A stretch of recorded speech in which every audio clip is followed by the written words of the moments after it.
Hey, hello, my dear friends. A very good evening to all of you. Welcome back to the channel online शिक्षण। मैं हूं आपके साथ अंजलि बालियान और आप सभी साथियों का स्वागत करती हूं।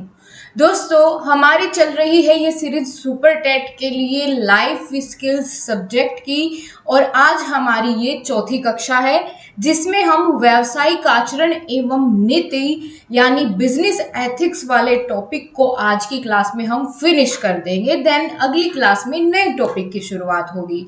तो चलिए दोस्तों, शुरुआत करते हैं अपने 10 नंबर को पाने की इस मुहिम को। तो आगे बढ़ते हुए हम अपने टॉपिक को भी आगे बढ़ाते हैं। तो आगे बढ़ने से पहले आपको कल की कक्षा से मैं जोड़ते हुए फिर आगे बढ़ा के लेके चलूंगी। तो एक बार कल की कक्षा में जो हमने लास्ट पॉइंट देखा था कि व्यावसायिक नैतिकता के कितने प्रकार होते हैं, तो मैंने आपको बताया कि व्यावसायिक नैतिकता के 2 प्रकार होते हैं। कौन कौन से? प्रमाणिक नैतिकता और वर्णनात्मक नैतिकता या व्यवहारिक नैतिकता। इसके साथ ही दोस्तों मैंने आपको बताया था कि प्रमाणिक नैतिकता में आपको प्रमाण दिखाने की आवश्यकता पड़ती है, जैसे कि सोने की शुद्धता मापने के लिए आप कैरेट और इन सभी कि आपको प्रमाण देने पड़ते हैं कि कितने कैरेट का गोल्ड है ना, ये सारी चीजें। इसके अलावा दोस्तों शिक्षण में हम प्रमाणिक नैतिकता का प्रयोग नहीं करते, वहां पर हम वर्णनात्मक नैतिकता का प्रयोग करते हैं। ठीक है, तो ये चीजें हमने लास्ट क्लास हमारी यहाँ पर एंड हुई थी। अब हम आगे बढ़ेंगे, लेकिन उससे पहले दोस्तों मैं आप सभी से एक रिक्वेस्ट करना चाहूंगी कि प्लीज आप इन क्लासेस को सपोर्ट करिए ताकि मैं इसको लंबे टाइम तक लेके चल सकूं, यानी सारे सब्जेक्ट्स को कंप्लीट करवा सकूं। मैंने कोशिश की है कि आगे आने वाली 4 से 5 क्लासेस में आपका ये पूरा सिलेबस कवर हो जाएगा। इस सब्जेक्ट का भी कंप्यूटर की तरह बहुत ही कम क्लासेस में। देखिए, उसके लिए आपको दोस्तों सपोर्ट करना पड़ेगा, क्योंकि मैं बहुत सारा टाइम इसके नोट्स बनाने में, आपको डिलीवर करने में देती हूँ। तो आप कम से कम इसको शेयर ज़रूर करें, तो मुझे अच्छा लगेगा, ज़्यादा लोग देखेंगे। तो चलिए दोस्तों आगे बढ़ते हैं। उम्मीद करूंगी आप लोग ज़रूर शेयर करेंगे, अपने फ्रेंड्स को बताएंगे कि यहाँ पर क्लासेस चली हुई है सुपर टेट के लिए। तो आज की क्लास में हम पहले कुछ इंपॉर्टेंट फैक्ट्स जानेंगे जो कि वन लाइनर की फॉर्म में होंगे। आप इनको नोट बनाकर भी लिख सकते हैं। तो कुछ इंपॉर्टेंट फैक्ट्स की हम यहाँ पर बात करने वाले हैं। पहला फैक्ट क्या है कि शिक्षा में सिर्फ वर्णनात्मक नैतिकता पाई जाती है। अब आप ये नहीं सोचेंगे कि ये वर्णनात्मक नैतिकता मैंने क्या कह दिया, क्योंकि मैंने इसके बारे में अभी समझाया है। तो शिक्षा में कौन सी नैतिकता पाई जाएगी? वर्णनात्मक नैतिकता।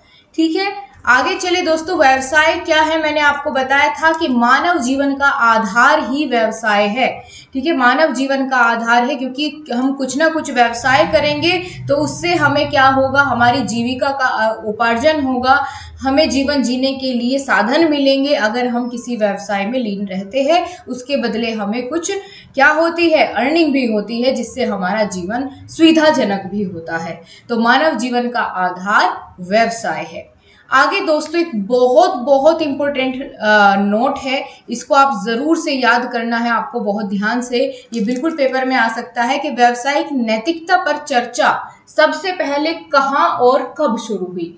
तो दोस्तों मैं आपको बता दूं कि 1980 से 90 के बीच जो है ये जो समय रहा, इसमें सबसे ज्यादा व्यावसायिक नैतिकता पर ध्यान दिया गया। और शुरुआत इसकी कहाँ से हुई दोस्तों?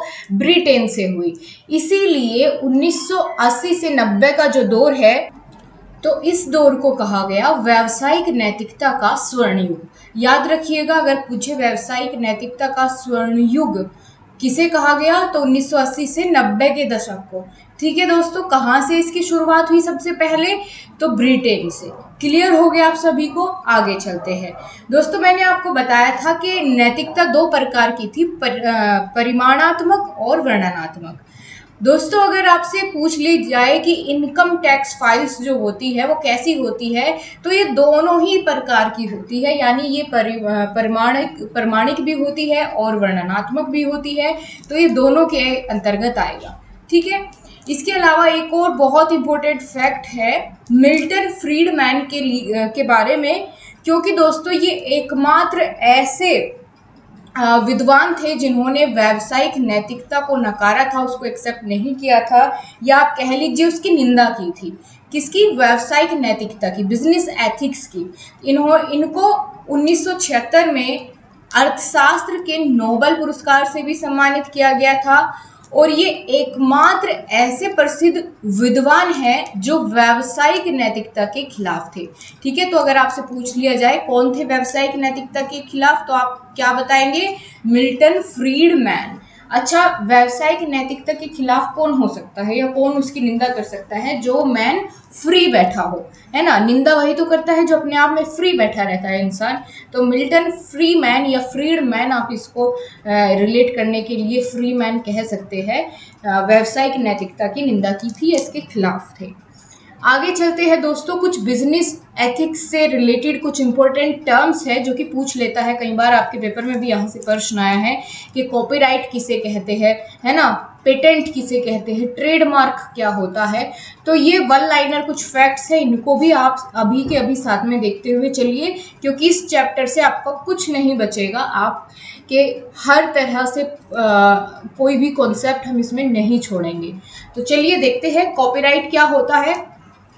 दोस्तों, किसी लेखक की जो मूल कृति होती है उसका कोई दूसरा दुरुपयोग न कर पाए, उसको रोकने के लिए एक कानूनी अधिकार होता है जिसको हम कॉपीराइट कहते हैं। जैसे मान लीजिए ये मेरे नोट्स है, ठीक है, और मैंने इन पर कॉपीराइट लिया हुआ है, तो अगर मेरे इन नोट्स को कोई और यूज़ करता है बिना मुझे क्रेडिट दिए, तो मैं उस पर कॉपीराइट फाइल कर सकती हूँ। ठीक है, मैं उसको बोल सकती हूँ कि ये मेरे नोट्स है, आपने इनका मिसयूज़ किया है। तो ये क्या होता है? यही अधिकार कहलाता है कॉपीराइट। ठीक है, याद रहेगा। इसके अलावा दोस्तों, भारतीय कॉपीराइट अधिनियम कब आया था? तो ये भी एक अच्छा यहाँ पर क्वेश्चन बन जाता है। भारतीय कॉपीराइट अधिनियम 1956 से 57 में आया था। क्लियर रहेगा आप सभी को, 1956 से 57 में आया था। आगे बात करें दोस्तों, पेटेंट। पेटेंट क्या होता है? पेटेंट होता है किसी भी कंपनी के द्वारा बनाए गए कोई भी उत्पाद यानी कोई भी प्रोडक्ट या फिर कोई सर्विस यानी सेवा का मालिकाना हक, कि भैया ये प्रोडक्ट जो है, ये उत्पाद जो है हमारी बनाई गई कंपनी का है, हमने इस पर पेटेंट ले लिया है, कोई और बिल्कुल ऐसा सेम प्रोडक्ट नहीं बना सकता क्योंकि हमने इसका क्या कर लिया है? पेटेंट ले लिया है ना।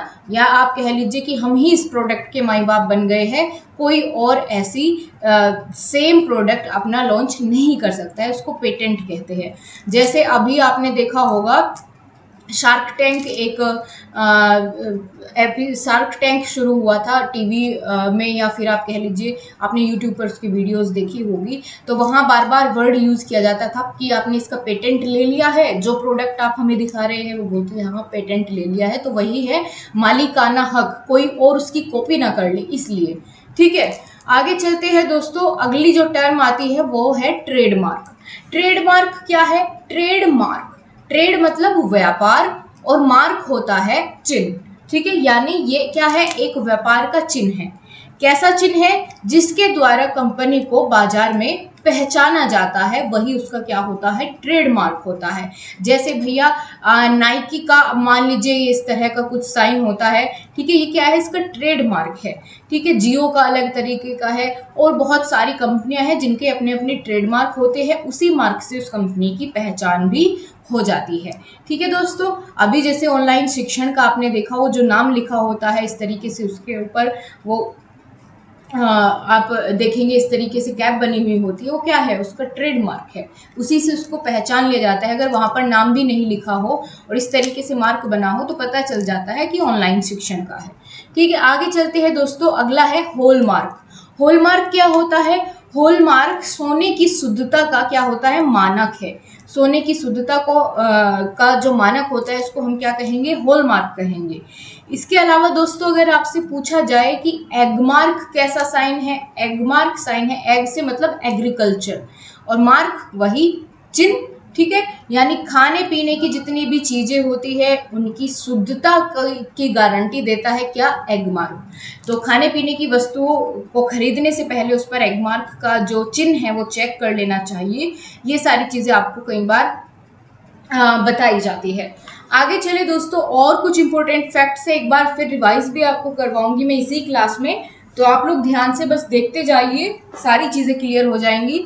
आगे आ जाता है दोस्तों, ब्लू बुक किसे कहते हैं। ब्लू बुक, तो ये इंपॉर्टेंट है। ब्लू बुक हम कहेंगे व्यावसायिक जगत की जो संहिता होती है, जिसमें सारे के सारे ये नियम लिखे हुए होते हैं कि हमें एक बिजनेस को चलाने के लिए कौन कौन से कार्य ऐसे हैं जो सही है, हमें करने चाहिए, और कौन कौन से कार्य हमको नहीं करने चाहिए। पूरा बिजनेस एथिक्स में जितने भी हमारी डू और डोंट्स होते हैं वो सारे इस ब्लू बुक में लिखे हुए होते हैं कि हमें किसी के अधिकारों का हनन नहीं करना है ना। इसके अलावा हमें अपने जो भी वर्क फोर्स है उसको बेटर वर्किंग प्लेस देना है, सबकी रेस्पेक्ट करनी है, डिसिप्लिन मेंटेन रखना है, किसी को हार्म नहीं पहुंचाना है। ये सारी चीज़ें हमने ब्लू बुक में लिखी हुई होती है। आगे चले दोस्तों, एक बहुत ही अच्छा सा फैक्ट है, आपको डेली लाइफ में भी आपको इसके बारे में पता होना चाहिए और आपके एग्जाम के पॉइंट ऑफ व्यू से तो है ही इम्पोर्टेंट। तो चलिए देखते हैं। और हाँ, आप बहुत ध्यान से क्लास को सुनेंगे क्योंकि क्लास के अंत में आज मैं आपसे क्वेश्चनिंग भी करने वाली हूँ इसी क्लास से, तो ध्यान से सुनिएगा। आपको सही सही जवाब उसका देना होगा कमेंट बॉक्स में, ठीक है। तो यहाँ पर बताया गया है दोस्तों, जो खाने पीने वाले जो प्रोडक्ट होते हैं उन पर एक ऐसा छोटा सा क्या बना हुआ होता है, स्क्वायर बना हुआ होता है, और उस स्क्वायर के अंदर क्या होता है, एक गोल आकृति या वृत्तीय आकृति बनी हुई होती है। किसी किसी प्रोडक्ट पर तो ये जो आकृति है उसमें अंदर ये हरे रंग की होती है, लेकिन किसी किसी में क्या होता है, ये लाल रंग की जो लाल रंग की वृत्तीय आकृति बनी हुई होती है। जैसे यहाँ पर इसमें ग्रीन था, किसी के अंदर यहाँ रेड होगा। तो आपने देखा होगा किसी भी खाने के प्रोडक्ट को आप देखेंगे, जैसे टूथपेस्ट हो गया, है ना, वो भी उसमें भी अगर आप चेक करेंगे उस पर भी दिखाई देगा। चिप्स ले लीजिए या कुरकुरे, कोई भी ऐसे खाने की वस्तु हो उस पर आप ज़रूर चेक करें। तो ये क्या दर्शाता है, जो हरे रंग का ये चिन्ह होता है इस तरीके से, ये दर्शाता है कि वो वस्तु कैसी है, शाकाहारी है, ठीक है, वो वेज है, शाकाहारी है। जबकि अगर बात करें लाल वृत्तीय आकृति की, अगर इस तरीके से रेड डॉट उसके अंदर है तो ये दर्शाता है कि ये उत्पाद जो है वो कैसा है, ये मांसाहारी है ना, ये कैसा है, नॉन वेज है। तो इस साइन को देखकर आप पता लगा सकते हैं बिना किसी से पूछे कि ये वेज है या नॉन वेज है, ठीक है। तो बस आपको क्या करना है, अपने उस प्रोडक्ट पर ऐसा साइन चेक कर लेना है, अगर ग्रीन है तो वेज है, रेड है तो नॉन वेज। क्लियर हो गया, बहुत बढ़िया। आगे चले दोस्तों, अगली जो टर्म आती है वह है ब्रांड। ब्रांड या फिर गुडविल किसे कहते हैं। ब्रांड बोलते हैं कि भैया हमारा प्रोडक्ट तो जो है एक ब्रांड बन गया है ना। कब बनता है ब्रांड दोस्तों, कोई भी मूर्त उत्पाद नहीं है क्या ब्रांड। ब्रांड जो होता है ये कोई भी ऐसा नहीं है कि जिसको आप छू सके, देख सके, नहीं नहीं, ये क्या है, ये होता है एक कंपनी के द्वारा कई वर्षों में संतुष्ट ग्राहक पैदा करने की जो संतुष्टि का स्तर होता है, उसी को हम गुडविल या ब्रांड कहते हैं। यानी कोई भी प्रोडक्ट ब्रांड ऐसे ही नहीं बन जाता, वो होता है कि अगर उस प्रोडक्ट को बार बार जो उपभोक्ता है, जो कंज्यूमर है, बार बार उसी को खरीदता है, या कह लीजिए कि संतुष्ट होता है उसके प्रोडक्ट से या सेवा से, उसी की वो क्या बन जाती है, गुडविल बन जाती है। अगर वही स्तर जो है, संतुष्टि स्तर जो है हाई होता है, ज़्यादा होता है वो रेट, ठीक है, वही उसकी क्या कहलाएगी, ब्रांड या गुडविल कहलाएगी, उस कंपनी की या उस बिजनेस की, ठीक है गाइज। आगे चलते हैं। ये कुछ ना बिजनेस की टर्म्स होती है, आप कहेंगे कि मैम इससे पहले ही नहीं सुना, कोई बात नहीं है, बस यही 4-5 टर्म्स है जो आपको थोड़ा सा ध्यान रखनी है, बाकी इससे ज़्यादा इसमें बिजनेस की ज़्यादा टर्म्स यूज़ नहीं होंगी, ठीक है। इसके अलावा दोस्तों आपसे पूछी जा सकती है CSR की फुल फॉर्म। CSR क्या होता है, इसकी फुल फॉर्म क्या है, तो CSR की होती है कॉरपोरेट सोशल रेस्पॉन्सिबिलिटी। C से कॉरपोरेट, S से सोशल और R से बनेगा आपका रेस्पॉन्सिबिलिटी। हिंदी में अगर बात करें तो उद्योग जगत की सामाजिक जिम्मेदारी।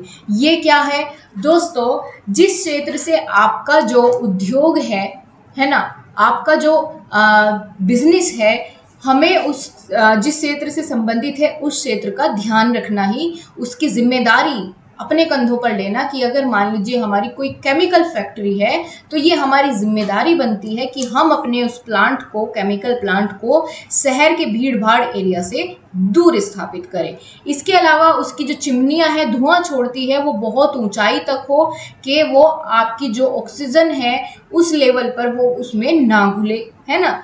इसके अलावा जो उसका गंदा पानी है वो किसी नदी नाली में ना बहाया जाए, है ना। जो पानी उसमें यूज किया जाता है उसको दोबारा से फ्रेश करके दोबारा से फिर उसमें उसी के यूज में लाया जाए, ना कि उसको बाहर ऐसे ही वेस्ट करके फेंका जाए।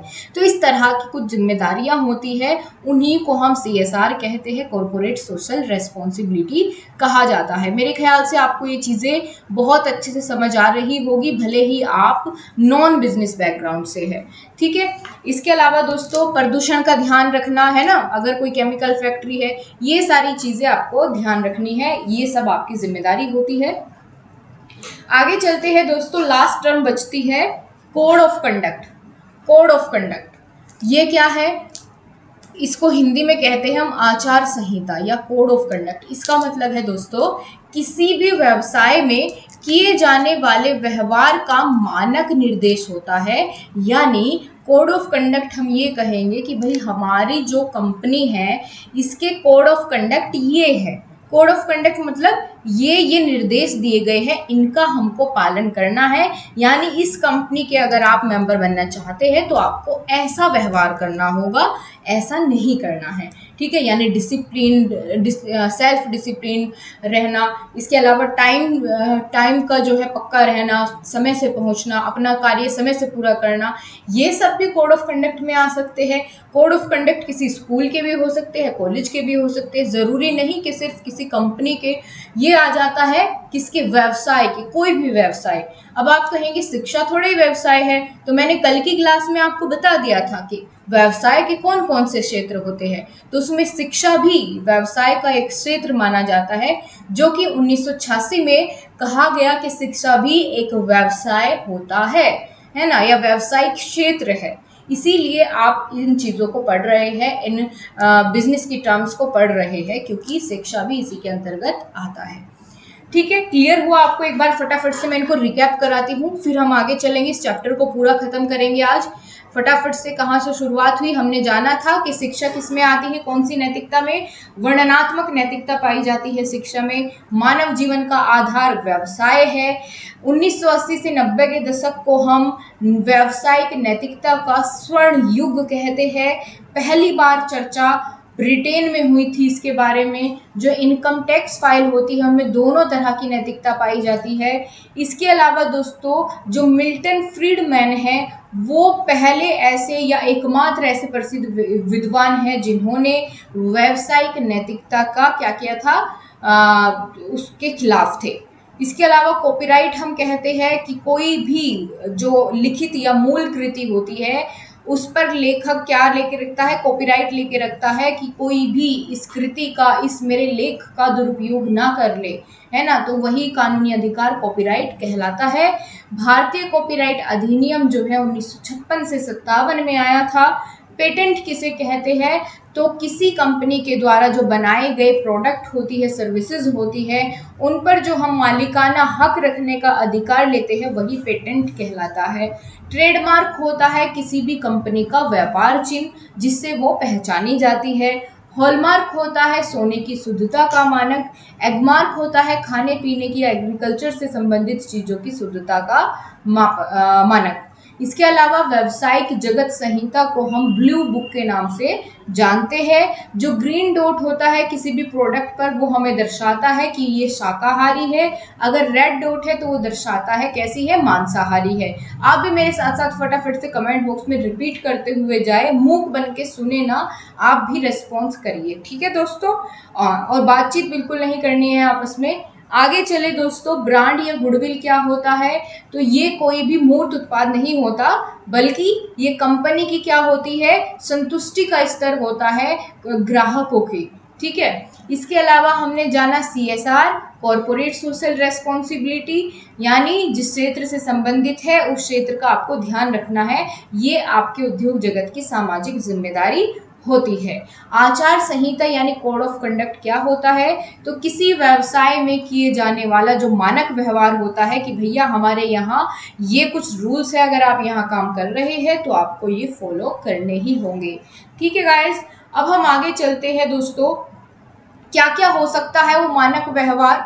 ठीक है, हमें ये भी तो पता होना चाहिए कि भाई कोड ऑफ कंडक्ट में क्या क्या आ सकता है। मैंने आपको बताया कि भाई मानक निर्देश होते हैं, तो क्या क्या हो सकते हैं वो यहाँ आपको पता चलेगी व्यवसाय के मानक क्या क्या है। सबसे पहला हमारे, आप इसको किसी विद्यालय में भी लागू कर सकते हैं कि भैया हमारे विद्यालय का कोड ऑफ कंडक्ट है कि यहाँ कोई भी अनैतिक आचरण नहीं करेगा। ठीक है, इसके अलावा सामाजिक कार्यों में प्रतिबद्धता, आवश्यकता पड़ने पर सेवा देंगे।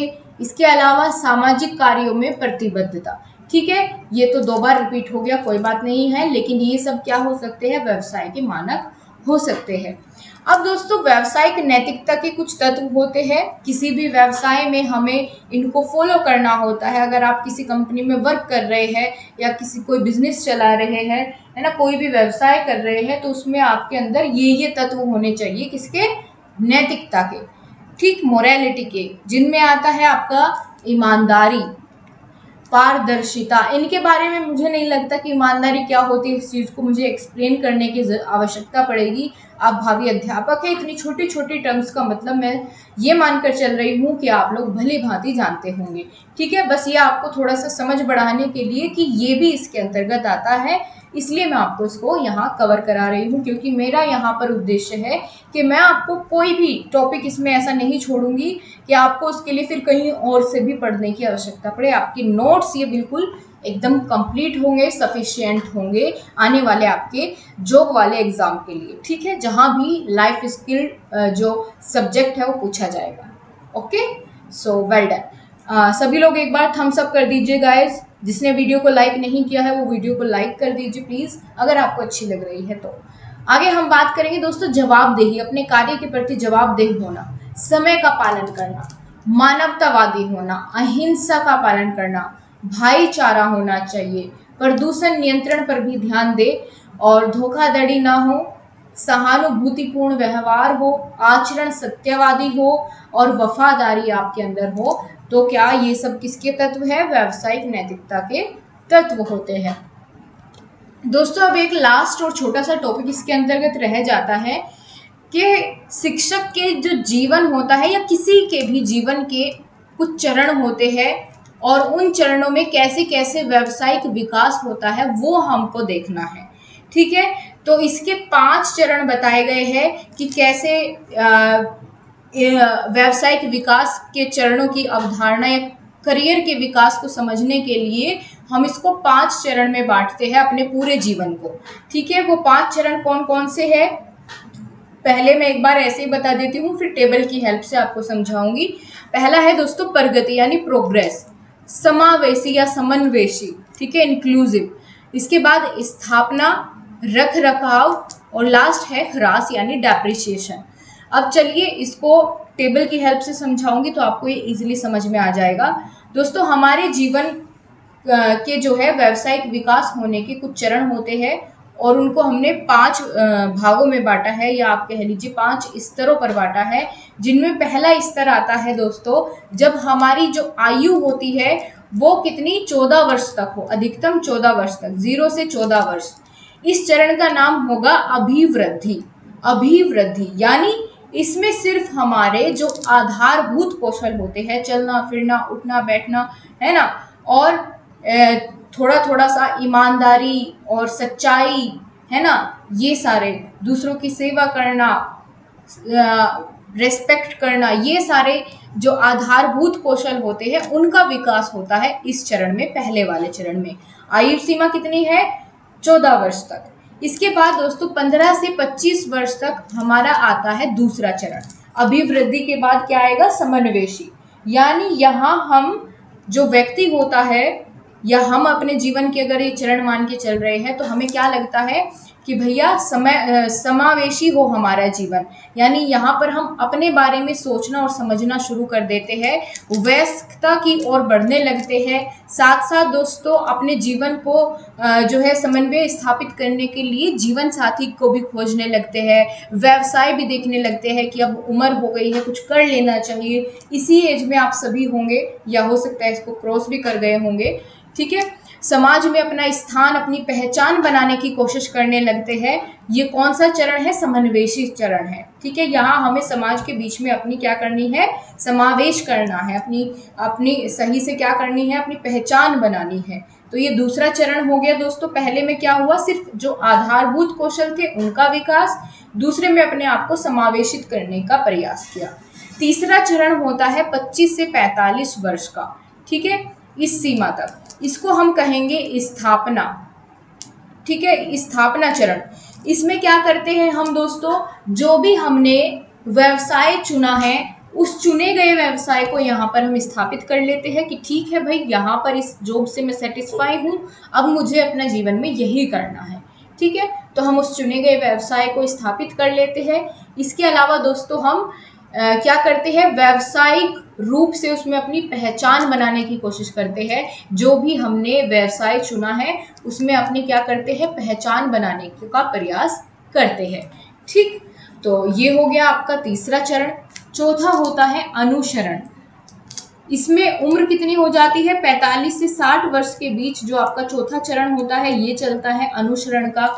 यानी इसमें हम क्या करते हैं? जो भी व्यावसायिक तथा सामाजिक स्तर होता है उसी को बनाए रखते हैं, जो कि हमने यहाँ पर स्थापित कर लिया था, उसी को बनाए रखेंगे और उसी को आगे बढ़ाते चले जाएंगे, ठीक है। कुछ नया करने का यहाँ पर प्रयास नहीं करेंगे, बल्कि जो हमने पहले किया है उसी का अनुरक्षण करते रहेंगे, ठीक है।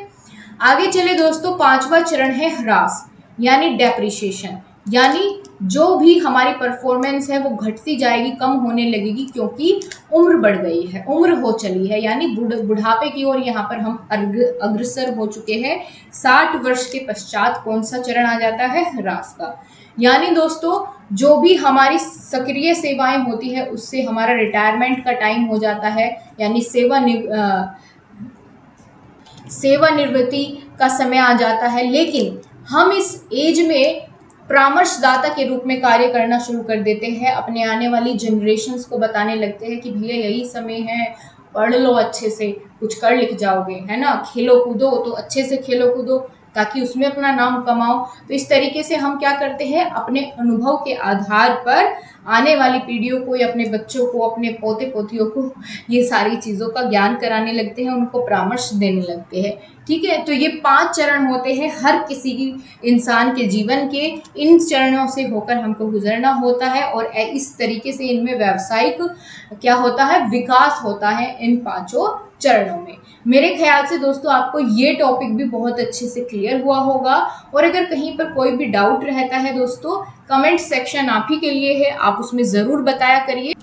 और अगर क्लास अच्छी भी लगती है तो भी आप ज़रूर कमेंट बॉक्स में बताया करें, ताकि मैं भी आपके साथ साथ मोटिवेट हूँ और अच्छे से आपको नेक्स्ट क्लास को प्रेजेंट करूँ, ठीक है गाइज। सो आज का आपका सवाल है कि किसी भी उत्पाद पर बने हुए जो वृत्तीय आकृति होती है उस पर अगर लाल चिन्ह बना हुआ है या लाल वृत्तीय आकृति बनी हुई है तो वो वस्तु, उससे हम क्या पहचानेंगे या उससे हम क्या अंदाज़ा लगाएंगे कि ये वस्तु कैसी है या उससे किसकी पहचान होती है। अगर लाल चिन्ह बना है और हरा चिन्ह बना है तो आप दोनों के बारे में मुझे बताएंगे कमेंट बॉक्स में, ज़रूर से आपको आंसर करना है। और आज की क्लास कैसी लगी बताना बिल्कुल ना भूलें। अपने दोस्तों को आप शेयर ज़रूर करें। हमारा जो सेकंड चैप्टर था व्यावसायिक आचरण एवं अभिवृत्ति, ये हमारा कंप्लीट हो गया है, ठीक है। So thank you so much guys, मिलेंगे आपसे नेक्स्ट क्लास में, तब तक के लिए नमस्कार, जय हिंद, वंदे मातरम।